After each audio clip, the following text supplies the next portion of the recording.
What goes around comes back around. Hey, my baby. What goes around comes back around. Hey, my baby. I say what goes around. Planong kasuhan ng medical malpractice ng isang mister ang doktor na nagpabaya umano kaya namatay ang misis niyang manganganak.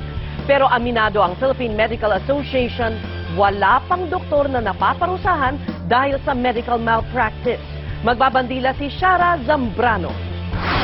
Ang lakas-lakas ko, pinasok na ospital. Yung pala patay ko ilalabas. Hindi mapigilan ni Jarwin Mendoza ang pag-iyak matapos mamatayan ng asawa kasama ang anak na iluluwal pa lang sana. Pebrero 25 nang dalhin niya ang kanyang asawang si Bernadette sa St. Paul Hospital sa Bocaue, Bulacan. Pumutok na kasi ang panubigan ng misis niya, hudyat na manganganak na. Tinawagan ni Darwin ang OB-GYN nilang si Doktora Ana Peralta. Pero makalipas ang ilang oras, hindi pa rin dumarating ang doktora. Maya-maya pa, may itinurok umanong gamot ang isang nurse sa ospital sa dextrose ng kanyang asawa na nagpatulog sa kanya. Alas 4 na ng madaling araw nang magising si Bernadette, pero wala pa rin ang kanilang doktora. Umubo na po siya. Pag ubo niya, namula. Tapos, umuungol na. Habang binababa nila sa operating room, galing sa private room, nakita ko talaga, parang patay niya asawa ko, violet na. Namatay si Bernadette Mendoza dakong alas 5 ng madaling araw nang hindi pa nailuluwal ang sanggol sa sinapupunan niya.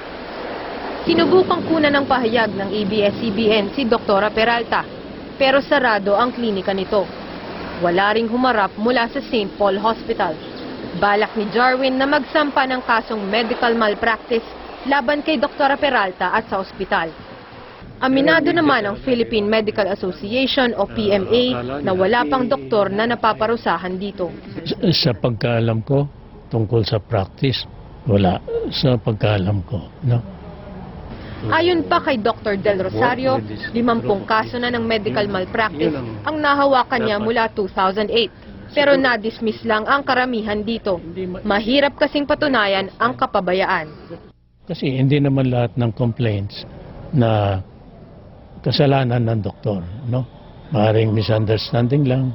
Ang doktor pa lang na nakatikim ng matinding parusa ay si Hayden Ko, na natanggalan ng lisensya dahil sa pagkalat ng kanyang sex video at hindi dahil sa trabaho bilang doktor. Para sa Bandila, Shara Zambrano. Libing na ang mag-inang namatay dahil sa umano'y kapabayaan ng isang doktora sa Bulacan. Lumutang naman ang isa pang na biktima ng doktora. Magbabandila si Maricar Bautista. Idinaan ang kabaong ni Bernadette Mendoza at ng kanyang sanggol sa St. Paul Hospital. Doon namatay ang mag-ina ng pabayaan umano ni Doktora Ana Peralta at ng ospital. Kaya naman namuumuli ang galit ng naulilang si Jarwin.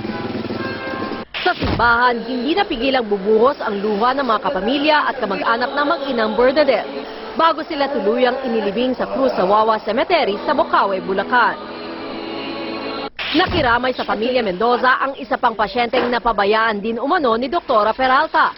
Nagsisisi ang 30 anyos na si Candy Zamora dahil sa pananahimik sa kabila ng masaklap na sinapit sa panganganak. Kwento ni Candy, Agosto 2009 nang paghintayin siya ng 8 oras ni Doktora Peralta sa parehong ospital. Pinatulog raw siya at tinurukan ng steroids dahil premature ang kanyang baby. Saka siya isinailalim sa cesarean operation. Nagpapasalamat na lang siyang buhay at ligtas na nailuwal ang anak.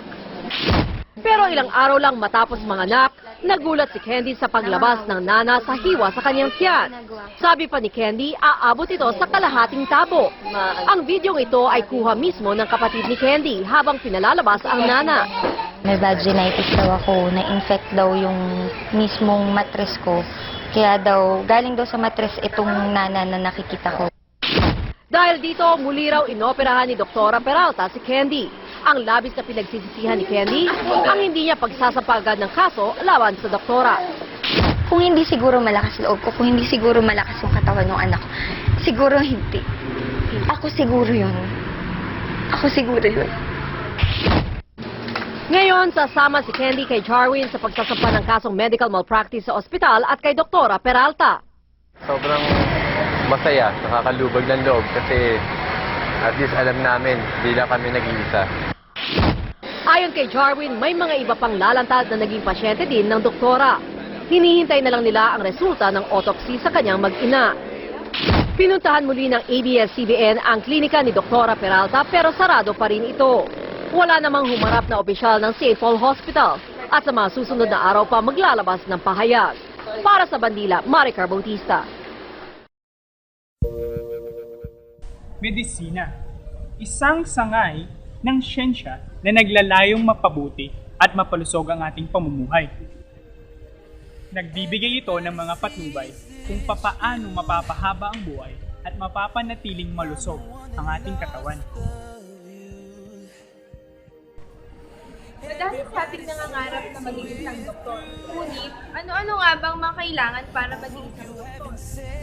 Ang medisina ay isa sa pinakamahirap at pinakademanding na kurso sa ating bansa. Tinatayang nasa 6 na taon ang pag-aaral upang maging ganap na doktor. Ang profesyong ito ay isa sa pinakamahalagang profesyon dahil nakasalalay sa kanila ang kalusugan ng mga tao. Maraming pinagdadaanan ng isang tao bago maging isang ganap na doktor. Pagkatapos makapasa ng board exam, kinakailangan pa rin na sinunod Code of Ethics. Bilang isang doktor, ang pangunahing dapat mong malaman ay ang conduct at ethics ng iyong profesyon. Mahirap maging doktor dahil buhay ang nakasalalay sa kanilang profesyon. Mahirap at mahaba ang proseso bago maging isang ganap na doktor. Gayunpaman, kapalit naman nito ang kaligayahan o kasiyahan na naipudulot ng pagtulong at pagbigay serbisyo sa kapwa.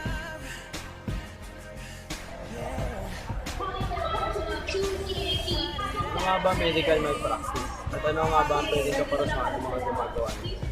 Mayroong dalawang issue pagdating sa mga dahilan ng medical malpractice dito sa Pilipinas.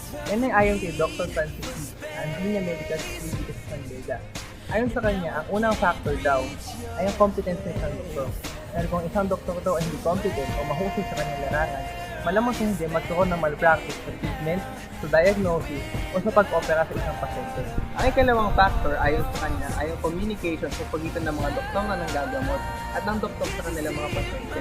Kung ang mga doktor daw na nanggagamot ay hindi nagkakaintindihan sa tamang diagnosis, treatment o sa paraan ng pag-opera sa isang pasyente, maaari magkaroon ng problema pagdating sa actual na diagnosis, treatment o sa pag-opera sa pasyente. Gayun din kung hindi nagkakaintindihan ang doktor at ang pasyente sa resulta ng treatment na gagawin sa pasyente, maaari daw mag-file ng case laban sa doktor ng isang pasyente kung hindi siya natuwa sa resulta na ginawa ng doktor. Meron tayong mga batas upang proteksyonan ng mga pasyente dahil sa maling paggagamot ng mga doktor o tinatawag na malpractice. Senador Sergio Osmeña II ay nagpanukala ng Anti-Medical Malpractice Act of 2004 na kung saan ang layunin nito ay bigyang pansin ng mga biktima ng malpractice. Nire-require nito na magkaroon ng malpractice insurance na nagkakahalagang 50,000 ng bawat doktor. Father, yung first question ko, what are the moral obligations of doctors from the church perspective? Yung sa panagiging, ano ba yung obligation ng mga doktor yan, doktor na yung medical doctor? akala ko ayos, doktor. Hindi ba yung meron silang Hippocratic Oath? Pero inon po siya, siguro po siya theological. It's based from that to protect life. As much as possible to use all resources. Diba yung sabi ng Hippocratic Oath? So hindi ka pwedeng committing kung hindi ibibigay mo yung sarili mo, sabi nga na so that this life can be prolonged as much as possible. Father, about inner preservation of life you mentioned, how important is it? Depende on how you look at it, sa perspective mo. Kung if you don't see life as sacred, then it will be just an oxygen, and death is just what the passing away of this oxygen. Then if life is sacred, then there must be something to it. May meaning yung buhay. So kaya papangalagaan mo siya. It's very, very important yun. Kaya nga, i-preserve yun. So we don't have the responsibility to put it off. Kundi ang responsibility ng doktor ay pahabaan yun. Father, Kung word Father Gal, sa case ng Ha? latest, yung beheaded. Hindi ko na, what's yun? The story is about Father Gal. The baby is, committed po yung pagkakatanggap ko ng baby. Una po yung ulo. Yan, I heard it about it. Matagal ang ulo niya nung pinukuha siya, pinapanganak ito. Pag ang hirap po nila, but the doctor is tomorrow. Ako naman, it should have been, kung mali ang maneuver, tingin ko hindi yung fight yung doctor. Wala siyang, kasi hindi lamang kasi science when you are delivering something sa tingin ko sa science ng OB, hindi lamang science, hindi a sense of art. Ibig sabihin, matagal ka na practice ka na. So alam mo yung pag-maneuver kung saan makakalusot, kung saan pwede. Kasi alam mo kung hindi ka sanay at hindi mo alam na hindi mo kayang i-maneuver palabatin yung bata, magko-call ka ng cesarean immediately. No? Pero kung pinipilit mo, yun ang delikado. Yung sabihin walang karanasan yung doktor, so pwedeng ito yung malpractice sa medicine. So, para yung tomorrow.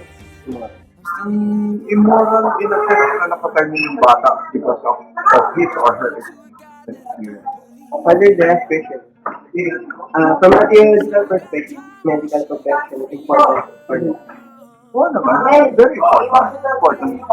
Kasi tulad nga ng sinasabi ko sa kanilang Hippocratic Oath, they have to defend and very important. Kasi we talk of science, we talk of prolongation of life, we talk of preservation. In a way, parang you become now co-creator of God. God who has given us life, then doctors or medical practitioners are given the gift of to prolong what God has given us. Sige, Father. Thank you, Father. Ayon sa simbahan, mahalaga ang papel ng mga doktor. Meron silang moral na responsibilidad upang i-preserve ang buhay ng kanilang mga pasyente. Ang simbahan at medisina ay minsan nang hindi nagkaroon ng pagkakaunawaan. Ilan sa mga halimbawa nito ay ang abortion, euthanasia o mercy-killing, ang paggamit ng mga contraceptives at marami pang iba. Dito sa kabila nito, sang-ayon ng simbahan na napakahalaga ng profesyon nito, ang profesyon ng mga doktor. Bawat buhay ng tao ay mahalaga, kaya dapat ay pinapangalagaan natin ang ating kalusugan.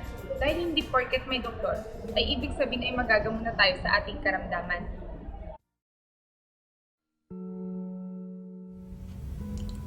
In looking at a possible birth injury case, we need to know if the harm was preventable, and we need to know when the preventable harm happened.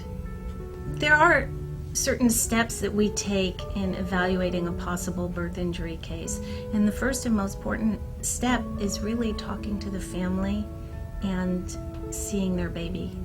The reason that's so important is only the family can give you their version of what happened while the mom was in labor. Usually the father of the baby's in the room during the labor, and a lot of what the family saw and observed and has to tell us isn't written down anywhere in the medical records. The next step is actually to get the medical records. We want our experts to look at these cases when we have them review them and tell us truthfully if they see any area where the care was substandard and if that substandard care was the cause of the baby's injuries. We have everything a family needs to bring a valid birth injury medical negligence case to a successful conclusion. We have attorneys with decades of experience trying cases like these. We have medical and pediatric expertise in working through the different stages as a case goes forward. We have proven results, and it does make a difference.